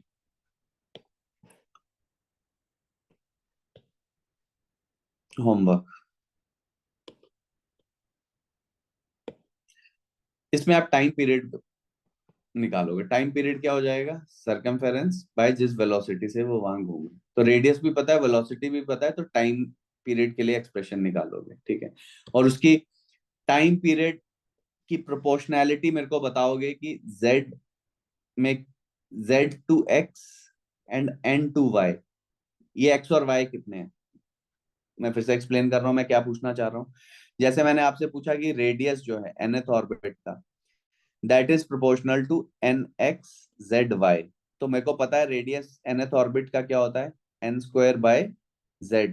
n² / z को मैं कैसे लिख सकता हूँ, n² z⁻⁻1। तो इस केस में x क्या है बच्चों, 2 है, और y क्या है, -1 है। तो वैसे ही टाइम पीरियड के केस में आपको मेरे को ये बताना है कि x क्या होगा और y क्या होगा। ठीक है, r और v आप रख लोगे तो ये हो जाएगा। ठीक है, बहुत ही सिंपल है यार, कुछ ज्यादा करना नहीं है इसमें, तो इसलिए मैंने आपको ये दे दिया। अब फाइनली जो सबसे इंपॉर्टेंट चीज है वो है एनर्जी एक्सप्रेशंस, राइट। वो क्या है, एनर्जी एक्सप्रेशन। तो फिर से I am going back to my original thing, and my original thing was that electrostatic force का जो मैग्नीट्यूड था, फोर्स वेक्टर होता है, इन दोनों का मैग्नीट्यूड बराबर था, राइट। और हमने कैसे लिखा था, ये फिर से आ रहा हूं मैं शुरू से, k q1 q2/r² होता है ये इसका मॉडुलस, और ये क्या हो जाएगा, mv²/r। फिर से तो इट इम्प्लाइज यहाँ पे क्या हो जाएगा, k q1 इलेक्ट्रॉनिक चार्ज मान लें, -e, न्यूक्लियस पे चार्ज क्या होगा बच्चों, +Ze, डिपेंडिंग अपॉन हम कौन से एटम की बात कर रहे हैं, उसे हम किससे डिवाइड कर देंगे, r²। ये और इसके बराबर क्या हो जाएगा, mv²/r। एकदम जब हमने ये डेरिवेशन स्टार्ट करी है रेडियस के लिए तो हमने यही करा था, राइट। और फिर से ये सब पॉजिटिव साइन का हमें कोई टेंशन नहीं है, सिर्फ पॉजिटिव वैल्यू लेनी है। तो मेरे पास देखो ये आ जा रहा है, मैंने कहा था कि एक्सप्रेशन बहुत इंपॉर्टेंट है, kZe²/r is equal to mv²। देखना ये,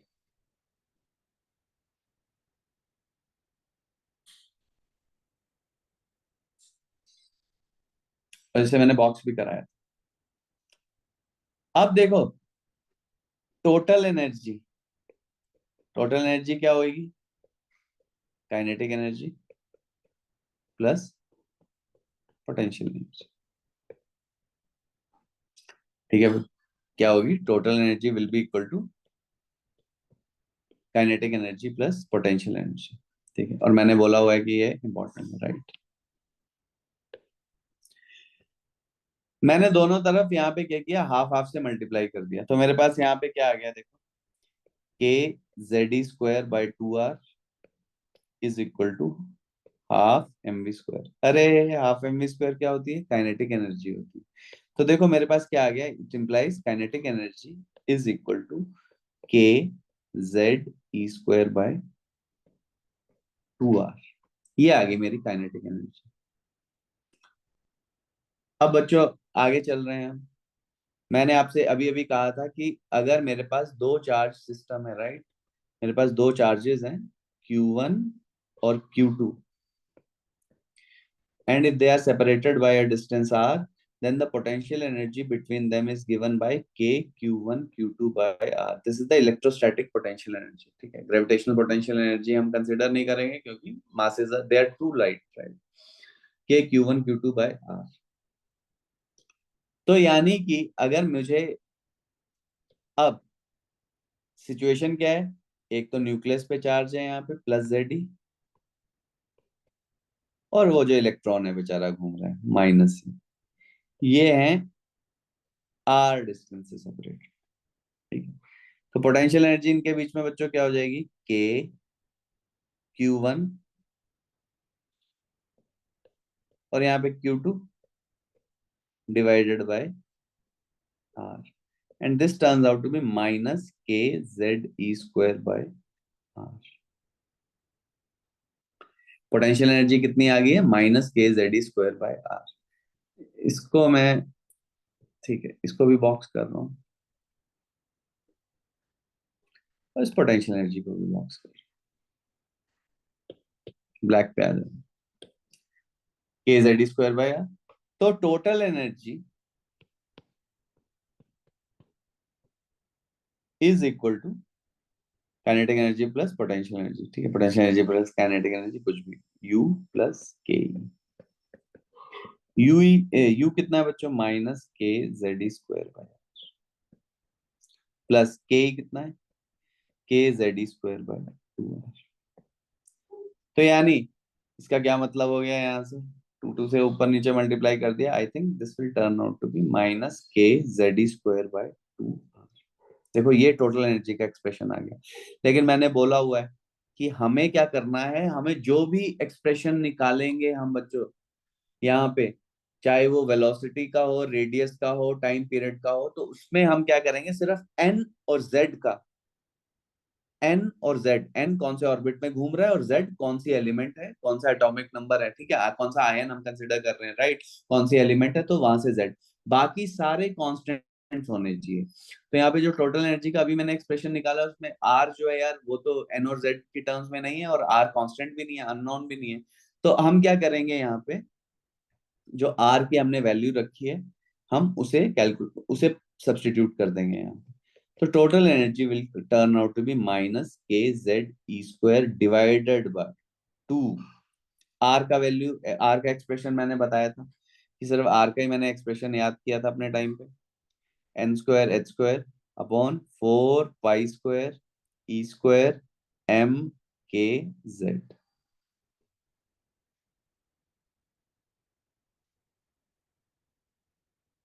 ये आ जाए, ये है एनर्जी का एक्सप्रेशन। अब यार जब ये एनर्जी का एक्सप्रेशन आ गया है, तो यार फिर से अब हम क्या करेंगे यार, हमने बार बार ही बोला हुआ है कि मेरे को तो यार ये बहुत ही सिंप्लीफाइड टर्म्स में ही चाहिए होता है हर बार, ठीक है। तो यहाँ पे अब हम देखते हैं, और देखो कुछ लोग तो k को भी 1/4 पाई एप्सिलॉन नॉट सब्स्टिट्यूट करके और भी इंटेंस हो जाएगा, वो हम नहीं करेंगे, वो आप फिजिक्स में करोगे क्लास 12 में, और आपसे अगर केमिस्ट्री में पूछा जाए तो k की जगह भी 1/4 पाई एप्सिलॉन नॉट रख देना। पर अभी हम k में डील कर रहे हैं सीधे, क्योंकि इजी हो जाती है चीजें।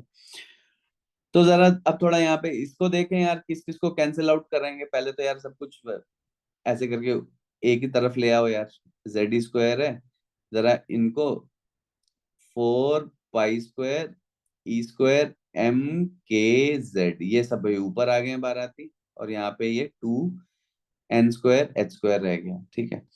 तो जरा देखें, 2 से तो 2 चीजें कैंसिल होएंगी भाई, ऊपर है कहीं प्लैंक कांस्टेंट, नहीं है, तो -2 आ गया है, ठीक है भाई, न्यूमरेटर को ही कंसिडर करते हैं, ठीक है। एक 2 ही कैंसिल होना है, n कैंसिल नहीं होना है, h भी कैंसिल नहीं हो रहा है, तो ऊपर में क्या आ जाएगा, मैं z को तो एकदम एंड में लिखूंगा, z और n को, है ना। तो मेरे पास क्या आ जा रहा है, -2। यार 2 के बाद ना मैं इंक्रीजिंग पावर्स में ही लिखना हमेशा पसंद करता हूँ, तो मास शायद सिर्फ एक ही बार अपेयर करता है, m। k जो है, इसको भी छोड़ो, पहले सारे कांस्टेंट्स को ही लगा लेते हैं, -2 पाई स्क्वायर, ठीक है, यहाँ तक आ गया। पाई के बाद क्या है, एक k स्क्वायर भी आएगा, देखते रहना, चेक करते रहना, मेरे को बताते रहना, ठीक है, रट के नहीं आया मैं तुम्हें मास्टरों की तरह। -2 पाई स्क्वायर, के स्क्वायर भी हो गया। अब क्या है, के स्क्वायर के बाद क्या, और कोई स्क्वायर की पावर में तो जेड है, वो तो उसे एंड में लिखना है, तो वो छोड़ रहा हूं मैं, ठीक है भाई।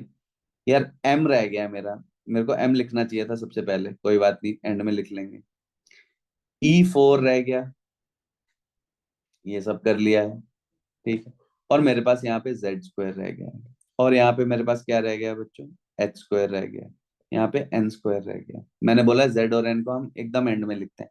तो ये जो हमारे पास ये कांस्टेंट है, इसे मैं ऐसे लिख रहा हूँ, 2m पाई स्क्वायर K², ठीक है, E4 अपॉन H², और यहाँ पे क्या आ रहा है, Z² बाय N²। ठीक है भाई, क्या आ रहा है, Z² बाय N²। तो ये है आपका एनर्जी का एक्सप्रेशन, ठीक है। और ऑब्वियसली जैसा जो हम कर रहे हैं बार बार ही, हम क्या करेंगे, यहाँ पे ये वैल्यू सब्स्टिट्यूट कर देंगे, राइट, हम ये वैल्यू सब्स्टिट्यूट कर देंगे। तो अगर ये सारी वैल्यूज अगर आप सब्स्टिट्यूट कर दोगे तो ऑब्वियसली हम ये टोटल एनर्जी निकाल रहे हैं, राइट। तो energy of the nth orbit, energy of nth orbit नहीं, energy of the electron in the nth orbit will be equal to minus 2m pi square K² E4 by H² Z² by N²। ठीक है, कुछ बहादुर लोग हैं, वो k की value भी 1/4πε0 substitute करके ये कर देते हैं। बार बार ही हम एक ही चीज कर रहे हैं, हमने कहा जो भी स्क्वायर जो भी ब्रैकेट में टर्म है, all these values are constant. m क्या है, मास ऑफ इलेक्ट्रॉन है बच्चों। मास ऑफ इलेक्ट्रॉन कितना होता है, mass of electron is equal to, ठीक है, मास ऑफ इलेक्ट्रॉन मैं यहाँ पे लिख रहा हूँ 9.1 इंटू 10⁻³ किलोग्राम्स, ये है। तो ये सारी चीजें अगर मैं सब्स्टिट्यूट कर देता हूँ, क्योंकि हमें वैल्यू हम हर बार रख रहे हैं, तो ये आ जाती है बच्चों value -2.18 into 10⁻18 Z² by N²। Okay, this is joule, obviously for a single electron, right,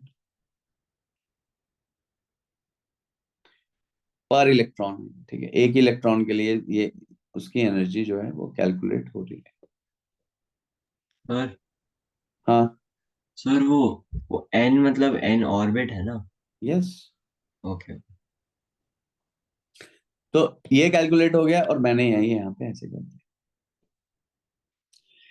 हमने कहा है कि we use different energy units, and one very important energy unit is electron volts. तो अगर इलेक्ट्रॉन वोल्ट्स में आप इसे रखते हैं तो it turns out to be -13.6 electron volts. तो Z² by N² electron volt, ठीक है। This again is the energy for one electron, right,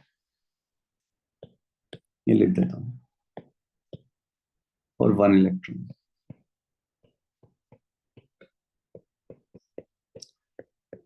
या वन एटम या वन आयन, क्योंकि सिंगल इलेक्ट्रॉन है, ठीक है। तो ये उसकी एनर्जी। तो अब हमने यहाँ पे क्या करा है, एनर्जी भी कैलकुलेट कर ली, ठीक है। अब देखो, अब यहाँ पे जब एनर्जी हमने कैलकुलेट कर ली, तो उसके बाद अब बोहर ने कैसे एक्सप्लेन किया, ठीक है। अब बोहर ने कहा कि भाई एनर्जी लेवल्स हैं, ठीक है। बोहर ने क्या कह दिया कि एनर्जी लेवल्स हैं, ठीक है। चलो इसी को यूज कर लेता हूँ, क्या इसको यूज करता है। बोहर ने कहा कि एनर्जी लेवल्स हैं भैया, सिंपल ऐसे नहीं कहानी चल रही है। ये रहा एक एनर्जी लेवल, फिर एक ये है एनर्जी लेवल,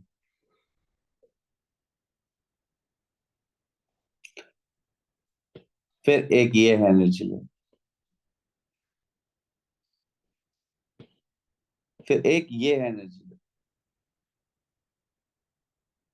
देख रहे हो, मैं इनके बीच में स्पेसिंग्स घटाते जा रहा हूँ,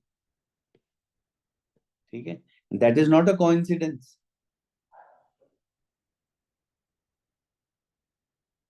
ये है, ठीक है, इनके बीच में। तो जरा कैलकुलेशन कर लेते हैं ईवी की टर्म्स में, फिर देखें। n इक्वल टू 1 है बच्चों, तो यहाँ पे -13.6 इलेक्ट्रॉन वोल्ट है, राइट, ऊपर रख लेंगे।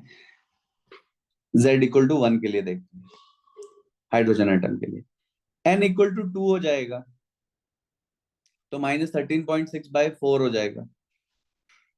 तो कितना आ रहा है, -3.4 electron volt. n equal to 3 के लिए देखो कितना एनर्जी स्पेसिंग हो जाएगा, -13.6 डिवाइडेड बाय 9, राइट। तो वो आ रहा है -1.51,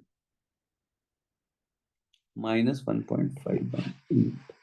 और ये 4 के लिए मैं यहाँ पे लिख देता हूँ n इक्वल टू 4 के लिए, क्योंकि n इक्वल टू 5 तक जा रहे हैं, राइट। तो n इक्वल टू 4 का क्या मतलब है, 13.6 को हम डिवाइड करना पड़ेगा 16 से, 0.85 इलेक्ट्रॉन वोल्ट। और n इक्वल टू 5 का क्या मतलब हो जाएगा, मुझे डिवाइड करना पड़ेगा 25 से, and this turns out to be -0.544 electron, 5.44 electron volt. और यार आप लोग देख सकते हो कि क्या हो रहा है, इसको मैं यहाँ पे कर रहा हूँ,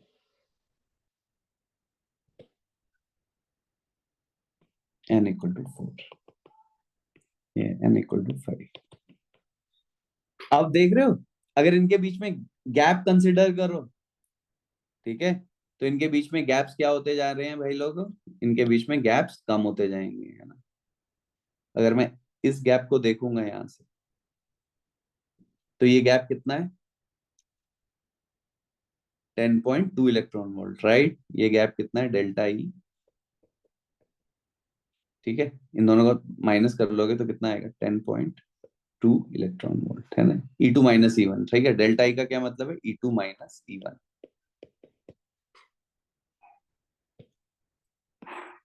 अगर मैं इसके बीच में गैप देखूं, अरे यार सीधा नहीं हो पाएगा, खैर कोई बात नहीं।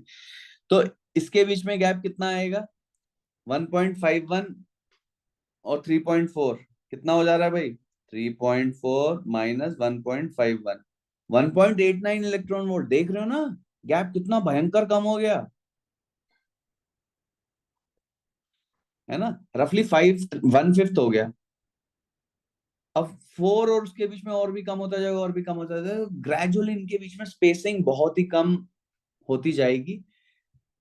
And in the limit, as we approach the large orbits, what happens is something we call that it has approached the classical limit, या जो हमें दिखाई देता है, the quantum effect has ended, the continuity has begun।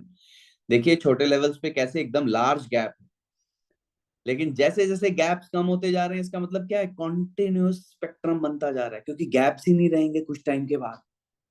जब gaps नहीं रहेंगे तो कॉन्टिन्यूस स्पेक्ट्रम है, जब गैप्स रहेंगे तो क्वांटाइजेशन है।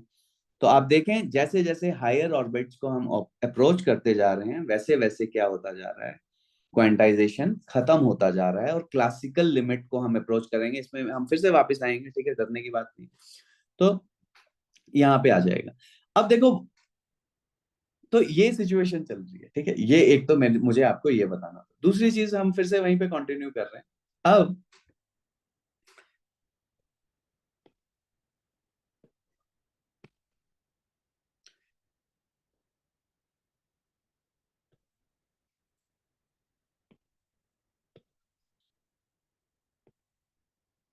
देखो बच्चों, मेरे पास अगर ये दो लेवल्स है, एक ये लेवल है, एक ग्रीन ही बनाता है, लेवल ही तो बना रहा हूं ना। ये मेरे पास दो लेवल्स है, ठीक है। और ये मेरा कोई N1 लेवल, लोअर एनर्जी है,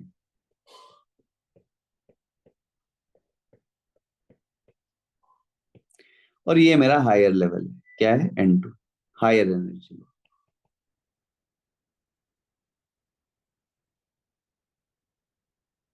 ठीक है। तो N2 के लिए बच्चों मेरा एनर्जी क्या कितना हो जाएगा, अभी अभी मैंने कैलकुलेट करके आपको बताया, 13.6 में खेलता था मैं तो, लेकिन अगर थोड़ा जूल में खेलना तो ऐसे हो जाएगा, -2.18 इंटू 10 की पावर। देखो 10 की पावर उतनी है जितना डेसिबल के बाद ये है, और ऑब्वियसली पावर माइनस में होगी, क्योंकि बहुत ही कम एनर्जी होगी ना यार, ये +18 थोड़े हो जाएगा वो। तो ये हो गया। और इसकी एनर्जी कितनी हो जाएगी यहाँ पे बच्चों, into Z² by N2², second level पे EN2 बोल दूंगा इसे। वैसे ही बच्चों यहाँ पे N1 की एनर्जी कितनी हो जाएगी, minus 2.18 into 10⁻−18 z square divided bye n1 square. तो इनके बीच में एनर्जी गैप, ठीक है भाई, इनके बीच में एनर्जी गैप, और एनर्जी गैप क्या होगा बच्चों, डेल्टा ई, और वो क्या होगा, हायर एनर्जी E2 या En2 माइनस En1, यही है गैप। तो यानी delta E will be equal to En2, En2, अरे नहीं, हाँ ठीक है, मैं ब्लैक से कर देता हूँ, ये चलो इसे कर देता हूँ। तो En2 की एनर्जी लिख ली, देखो,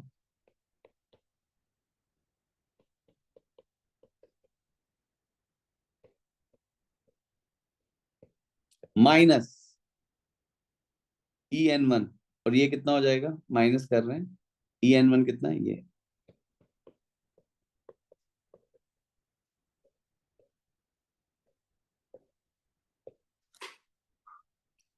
माइनस माइनस प्लस हो जाएगा, तो वो टर्म पहले आ जाएगी, 2.18 इंटू 10⁻−18, और z स्क्वायर कॉमन आ जाएगा, और 1/n1 square minus 1/n2 square. ये बच्चों ये एनर्जी का गैप हो जाएगा।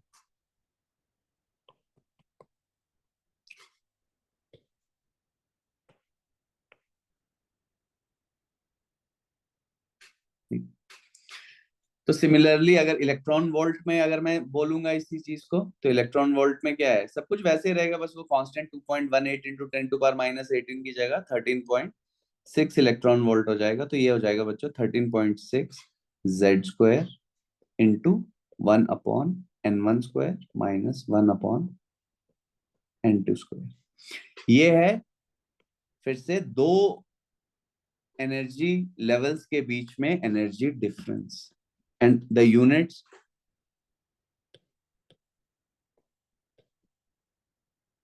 ये जूल है और नीचे इलेक्ट्रॉन वोल्ट है, ठीक है, ऊपर जूल्स में, नीचे इलेक्ट्रॉन वोल्ट में। तो डिपेंडिंग अपॉन कि क्या है, क्या करा जा रहा है, वो आपसे पूछा जाता है। अब देखो, अब यहाँ पे अब गेम क्या हो रहा है, ठीक है, अब बोहर ने अब क्या कहा है, देखें जरा इसको ना, सेपरेशन के लिए हम ना येलो यूज कर लेंगे। Sir, can you go a little up once? One second just,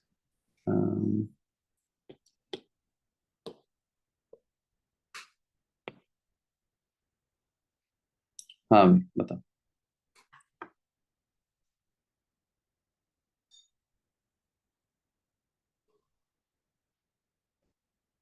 बच्चों ये आपको घर पे जाके करना है, ठीक है, डिराइव, ठीक है, टेंशन हाँ मत हो लो, गया। ठीक है, एंड डू नॉट एक्सपेक्ट कि अभी आप एकदम याद तो बिल्कुल नहीं करना। मैंने आपको बोला हुआ है कि आपको देखो क्लासरूम में कैसे हम क्या है, आप हर स्टेप को देखते जाओ कि आपको समझ में आ रहा है कि नहीं आ रहा, बस do not try to remember it, do not try to hold it on to it, that will only come when you go back and practise things, okay, class में you won't be able to hold on, ठीक है, I am not expecting that also. आपको बस ये हर step जो जो मैं बताते जा रहा हूँ आप देख रहे हो, अच्छा हाँ मेरे को ये आ गया, पिछला तो नदी की तरह छोड़ते चले जाओ, फिर घर जाओगे, क्वेश्चन आएंगे, ये सब करेंगे, तो तब आप कर लोगे, ठीक है, टेंशन लेने की बात ही नहीं है, ठीक है। तो यहाँ पे आ गया, अब हम आते हैं कि बोहर ने क्या किया। तो बोहर ने कहा कि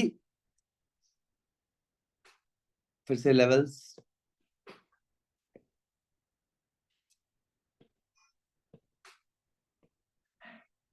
ये ठीक है, तो बोहर ये बोल रहे हैं एसेंशियली कि अगर मेरे पास एक N1 लेवल है, एक N2 लेवल है, ठीक है, ऑब्वियसली यहाँ पे N2 ग्रेटर देन N1 है, यार पिक्टोरियली क्लियर है, बट मैं फिर भी चलो लिख देता हूँ।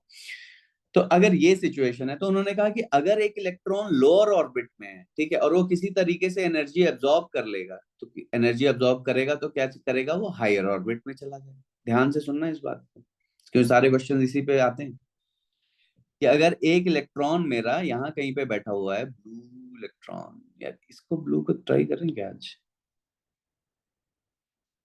ये रहा इलेक्ट्रॉन, अगर ये एब्जॉर्ब करेगा energy, if electron absorbs energy, ये energy, it can absorb energy कैसे भी, ठीक है, हीट के से भी कर सकता है, ठीक है, इलेक्ट्रोमैग्नेटिक रेडिएशन से भी एब्जॉर्ब कर सकता है energy. If electron absorbs energy it goes to higher orbit.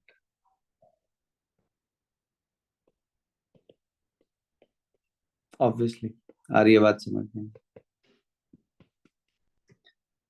और अब देखो वो जो एमिशन स्पेक्ट्रम है उसमें क्या हो रहा है, ठीक है, आपने उसे फ्लेम को हीट कर दिया किसी भी तरीके से, और उस केस में क्या हुआ है, उस केस में इलेक्ट्रॉन एक हायर लेवल पे चला गया है, ठीक है भाई, क्या हुआ है उस केस में, एनर्जी एब्जॉर्ब करके, देखो अब ध्यान से देखना, इलेक्ट्रॉन क्या है एक हायर लेवल पे चला गया है, ठीक है. अब इलेक्ट्रॉन यहाँ कहीं है, इसको यार मैं ब्लू ही बनाता हूँ. इलेक्ट्रॉन यहाँ कहीं हायर लेवल पे जा चुका है, ये रहा हमारा इलेक्ट्रॉन, किसी N2 लेवल पे है ये, ठीक है, हायर लेवल पे, ठीक है. और जब हायर लेवल से अब ये जो, जब ये एनर्जी लूज करेगा, तो हायर ऑर्बिट से जब लोअर ऑर्बिट पे गिर रहा है तो ऑब्वियसली क्या कर रहा है, एनर्जी लूज कर रहा है. तो वो जो एनर्जी है जब ये गिरेगा, इसको मैं यही कर रहा हूं, जब ये इलेक्ट्रॉन यहां से गिरेगा यहाँ पे, इसको मैं स्ट्रेट लाइन ही बनाऊंगा यार फिर से, क्योंकि मतलब इसको ये जब ये यहां से गिरेगा तो भाई एनर्जी रिलीज करेगा ऑब्वियसली, जब एक तरफ एब्जॉर्ब कर रहा है तो यहाँ पे क्या करेगा, एनर्जी रिलीज करेगा वो, राइट. तो जो एनर्जी वो रिलीज करता है ना बच्चों, वो कौन सी फॉर्म में करता है, वो करता है इलेक्ट्रोमैग्नेटिक रेडिएशन में. ये जो एनर्जी है वो कौन सी फॉर्म में रिलीज हो रहा है, electromagnetic radiation, electromagnetic radiation, electromagnetic radiation की फॉर्म में एनर्जी रिलीज कर रहा है. देखते रहना अभी, इलेक्ट्रोमैग्नेटिक रेडिएशन मतलब की फॉर्म में एनर्जी रिलीज कर रहा है, वो हमें दिख रहा है येलो. ठीक है, फिर से थोड़ा और देखते हैं. तो ई डेल्टा ई, ठीक है, इसको और ऐसे सिंपल कर दो, E N2 minus E N1 को बच्चों हम क्या बोल देंगे, delta E, difference between these two energy level. और ये जो एनर्जी लेवल होगा वो किसके कॉरेस्पॉन्डिंग होगा, that will be equal to H nu, है ना, क्योंकि इलेक्ट्रोमैग्नेटिक रेडिएशन की तो एनर्जी उतनी होती है ना, एच न्यू. यानी ये डेल्टा ई किसके बराबर होगा, एच न्यू को मैं एच सी बाय लैम्डा भी लिख सकता हूं. यानी वो वेवलेंथ कौन सी लाइट एमिट होएगी वो मैं यहां से कैलकुलेट कर ले रहा हूं, देखो H C by delta E, ठीक है भाई, यहाँ पे मैं ये कैलकुलेट कर ले रहा हूँ, ठीक है, H C by delta E, ये देखो ये वेवलेंथ. तो क्वेश्चन आपसे ये पूछा जाता है कि इलेक्ट्रॉन गया इस ऊपर वाले ऑर्बिट में, फिर नीचे यहां से इस ऑर्बिट पे गिरा, अब बताओ कि जो इलेक्ट्रोमैग्नेटिक रेडिएशन उसने एमिट करी है उसकी वेवलेंथ कितनी है. तो आपको क्या करना है, कुछ नहीं, उन दोनों के बीच में जो भी एनर्जी गैप है डेल्टा ई वो निकाल लेना है और उसको इक्वेट कर देना है एच सी बाय लैम्डा से. ठीक है भाई, उसको इक्वेट कर देंगे हम एच सी बाय लैम्डा से, delta E equal to H C by lambda, delta E equal to H nu. ठीक है, एक ही बात है, कभी अगर फ्रीक्वेंसी पूछ लेंगे तो यहाँ से निकाल देंगे, और वेवलेंथ पूछेंगे तो यहाँ से हम ऐसे करके निकाल देंगे. ठीक है, ये हो गया. तो ये पूछा जाता है आपको बहुत मॉडल में, यही क्वेश्चन आते हैं. ठीक है, अब इसके साथ देखो मैं और भी कर सकता हूँ चीजें, कि मैं डेल्टा ई को, देखो बच्चों डेल्टा ई मेरे को पता ही है, ठीक है, अब यहाँ पे क्या है कि फिर से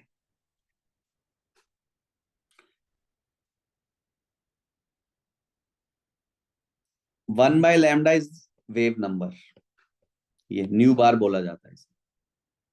तो 1/λ will be equal to delta E by H C. एक ये भी है, वेव नंबर निकालने को कई बार पूछ लेंगे आज, तो ये ऐसे करते हैं ना, 1/λ is the wave number, that is simply उल्टा हो जाएगा यार उसके, ठीक है। इसकी यूनिट क्या हो जाएंगी, यूनिट्स हो जाएंगी metre inverse, right. SI unit में बात कर रहे हैं तो मीटर, लैम्डा मीटर में है एसआई यूनिट में, तो ये मीटर इनवर्स हो जाएगा, ठीक है भाई।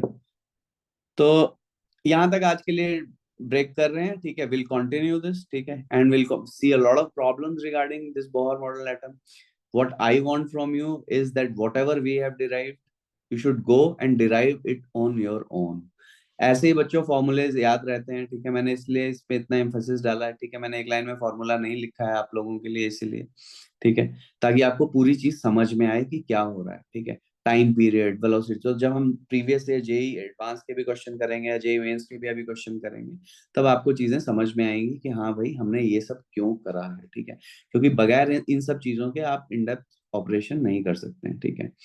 और ये as usual this lecture will be uploaded, ठीक है, by the end of the day, ठीक है, और most probably tomorrow by the end of the day I will try, you can check it out, ठीक है। Okay friends, see you soon. Thank you, sir. Bye bye bye bye bye bye बस bye.